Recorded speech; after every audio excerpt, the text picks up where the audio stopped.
Hello, welcome to our English course. Today we're gonna learn present continuous tense. Salam dostlar, бүгүн present continuous жөнүндө сабак болмокчу.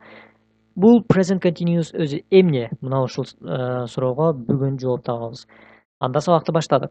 Биринчи эле биз functions of words in sentences. Мына ушул суроого тагыраак жооп беришибиз керек.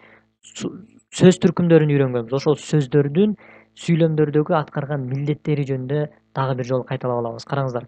Nouns and pronouns. Булар билесиздер, зат атоочтор жана ат атоочтор. Сүйлөмдөрдө адатта subject же object милдеттерин аткарат. Экинчи, adjective. Булар сын атоочтор.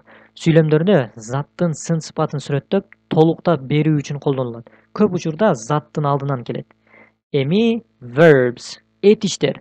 Сүйлөмдө негизги кыймыл-аракетти түшүндүрөт жана окуянын мезгилин этиштерди өзгөртүү менен, ошондой эле жардамчы этиштер менен өзгөртөбүз.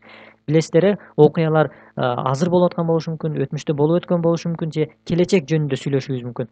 Ошол учурда биз этиштерди өзгөртүп сүйлөйбүз. Бул бизге аябай керек болот. Эми what are subject and object? Subject деген эмне? Object деген эмне? Ушул суроого жооп беребиз. Subject бул сүйлөмдүн ээси, кыймыл-аракетти жасаган адам же нерсе. Subject бир же бир нече сөздөрдөн турушу мүмкүн. Мисал үчүн караңыздар, төмөндө сүйлөм бар. She reads books. Ал китептерди окуйт. Кыймыл-аракетти ким жасап атат? Мына ошол сөз сүйлөмдүн ээси болот. Кыймыл-аракетти ал жасап атат. She демек бул сүйлөмдүн ээси. Мындайча айтканда subject. Бир сөздөн туруп атат. Экинчи сүйлөмдү окуйбуз. My friends like American movies. Менин досторум американский кинолорду жакшы көрөт. Эми бул жерде кыймыл-аракетти ким жасап атат? Менин досторум. Бул жерде менин досторум эки сөз келип атат. Эки сөз биригип subject'ин ролун аткарат. Түшүндүңүздөр, Ал эми эки сөздү талдай турган болсок, my бул pronoun болуп кетет, friends бул зат атооч болуп кетет. Экөөсү биригип кыймыл-аракет жасап атат. Менин досторум демек эки сөз биригип бир subject'ин ролун аткарып атат. Эми object. Object деген эмне? Объект. Бул аракеттин кабыл алуучусу, башкача айтканда ким же эмне боюнча айтылып жатат, же ким же эмне аракеттен таасир алып жатат. Объект субъект тарабынан жасалган ишти кабыл алат. Мындайча айтканда, object бул subject тарабынан аткарылган ишти кабыл алат. Мына ушул сөз. Караңыздар. She reads a book. Ушул сүйлөмдү караңыздар. She reads a book. Бул жерде subject табабыз. Бул she кыймыл-аракетти жасап аткан. Ал китеп окуйт. Ким окуйт? Ал. Бул сүйлөмдүн ээси. Эми a book. Мына ушул object. Китеп ал тарабынан окулуп жатат. Демек, китеп деген сөз бул object болуп атат. Ал эмнени эмне кылат? Китепти окуйт. Түшүндүңүздөр, Object мына ушул. Экинчи сүйлөм. My friends like American movies. Сүйлөмдүн ээси my friends кыймыл-аракетти жасап атат. Эми American movies. Мына ушул эки сөз биригип бир object болуп атат. Кандай кинолорду? Американский кинолорду жакшы көрөт. Мына ушундай болду. Мен ойлойм subject жана object сиздерге түшүнүктүү болду деп ойлойм. Эми what is the tense in English? Чак деген өзү эмне? Биз сүйлөгөндө өтмүш жөнүндө сүйлөйбүз, азыркы учурда жөнүндө сүйлөйбүз жана келечекте боло турган нерселер жөнүндө сүйлөйбүз. Кыргыз тилинде 3 чак бар. Учур чак, келер чак жана өткөн чак. Бирок англис тилинде 12 чак бар. Биз бүгүн ошол 12 чактын экинчисин өтөбүз. Буга чейинки сабактарда биз present simple жөнүндө үйрөнгөнбүз. Бүгүн биз present continuous жөнүндө үйрөнөбүз. Present continuous бул азыркы учурда болуп жаткан иш-аракет. Азыркы учурда болуп аткан нерселер жөнүндө сүйлөгөндө биз present continuous чагын колдонобуз. Структура кандай болот? Караңыздар, төмөндө жазылган. Биринчи subject келет. Subject'ти билип алдык, Андан кийин to be келет. To be жөнүндө да буга чейинки сабактарда өткөнбүз. Сөз түрдө көрүп алыңыздар. Андан кийин verb, этиш келет, негизги этиш. Бирок бул этишке биз ing кошобуз. Ing тамгаларын кошобуз. Андан кийин object келет. Мына ушул структура. Кээде object болбой калышы мүмкүн. Objectсиз деле сүйлөм болуп калышы мүмкүн да. Object бул кээде болот, кээде болбой калат. Бирок могул эреже сөзсүз түрдө болушу керек. present continuous жөнүндө сүйлөгөнүбүздө. Эми төмөндө мисал келтирилген. I am watching a movie. Мен кино көрүп жатам. I бул subject, am бул to be этиши, am болуп өзгөрүп келип атат. Watching, watch деген этишке ing кошулуп келип атат. A movie бул object болуп атат. Мен кино көрүп жатам. Мына ушундай present continuous чагы ушундай түзүлөт. Эреже мына ушундай сөз түрдө жаттап алыңыздар, жазып алыңыздар. Эми to be этиши жөнүндө кыскача айтып өтөйүн. Караңыздар. I am driving. Мен машина айдап бара жатам. Present continuous чагы.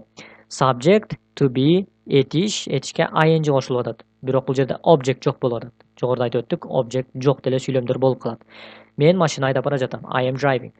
Эми ушул жерде am бул to be этиши. To be am болуп өзгөрүп атат. Эмне үчүн? Себеби I мен жөнүндө сүйлөп атабыз. Биринчи жак жөнүндө сүйлөп атабыз. Ошондуктан am'ди колдонобуз. А бирок we, you, they жөнүндө сүйлөсөк, анда to be этиши are болуп өзгөрүп келет. We are driving, you are driving, they are driving. Түшүндүңүздөр э? They am driving деп айта албайбыз. Эми he, she, it жөнүндө сүйлөсөкчү, тагыраагы ал жөнүндө сүйлөсөк, анда to be этиши is болуп өзгөрөт. He is driving, she is driving, it is driving. He is driving, ал машина айдап бара жатат. Эми сиздерге суроо, караңыздар. Менин досторум машина айдап бара жатат десек, анда сүйлөмдү кантип түзөбүз? Биринчи эле биз ойлошубуз керек subjectти. Subjectти таап алышыбыз керек. Сүйлөмдө кыймыл аракетти ким жасап атат? Менин досторум, демек my friends. Андан кийин to be'ни коебуз. To be'нин кайсы түрүн коебуз? Am'ди коебузбу, are'дыбы же is'диби? Бул жерде are коюлат. Эмнеге? Себеби менин досторум деп биз алар жөнүндө сүйлөп жатабыз. Мына ушул they алар жөнүндө сүйлөп атабыз. Болгону биз they'дин ордуна my friends деп атабыз. My friends are driving. Эми he is driving дедик э. He'нин ордуна биз адамдын атын айтсак болот. Мисалы үчүн Айбек is cooking. Айбек is cooking. Айбек тамак жасап жатат. Түшүндүңүздөр э? Сиздер бир нерсени билип алышыңыздар керек. Am, is, are бул сөздөр, бул to be этиши сөзсүз түрдө мына ушул ата тобуштордон кийин келет деп түшүнүп албашыңыздар керек. Бул ата тобуштордун ордуна зат ата тобуштор коюлуп келиши мүмкүн. Адамдардын аттары коюлуп калышы мүмкүн, башка болуп калышы мүмкүн.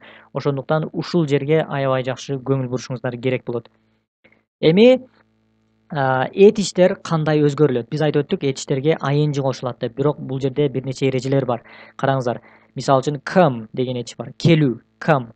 Эгерде этиш и тамгасы менен аяктап, андан алдын үнсүз тамга келсе, анда и түшүп калат дагы ing кошулат. Мисалы үчүн coming, coming. Мисалы үчүн she is coming. Ал келе жатат.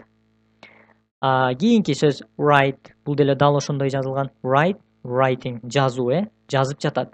Writing. Dance, бийлөө, dancing. Бийлеп жатат. Run. Ушул этишке көңүл буруңуздар. Эгерде этиш кыска бир слогдон туруп, жана эки үнсүздүн арасында бир үндүү тамга болуп келсе, анда double n болуп жазылат. Аягындагы үнсүз экөө болуп жазылат. Running. Мына ушул жерде жазылып турат. Running. Double n. Мисалы үчүн дагы бир этиш. Sit. Олтуруу. Sitting.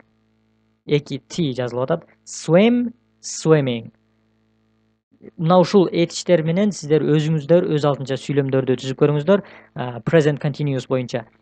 Айтмакчы, бизде Telegram канал бар. Telegram каналда толтура сөздөрдү, жаңы сөздүктөрдү берип барабыз. Ошол жерден жаңы сөздөрдү карап, сүйлөмдөрдү түзүп, практика кылсаңыздар болот. Жана көптөгөн маалыматтар берилип барат. Сөзсүз түрдө биздин Telegram каналга өтүп, ал жака биздин каналга катталып коюңуздар. Жаңы маалыматтарды, жаңы билимдерди Telegramдан дагы алып турасыздар. Ал жака линк төмөндө комментарийге калтырып коебуз. Ушуну менен бүгүнкү сабак аяктады.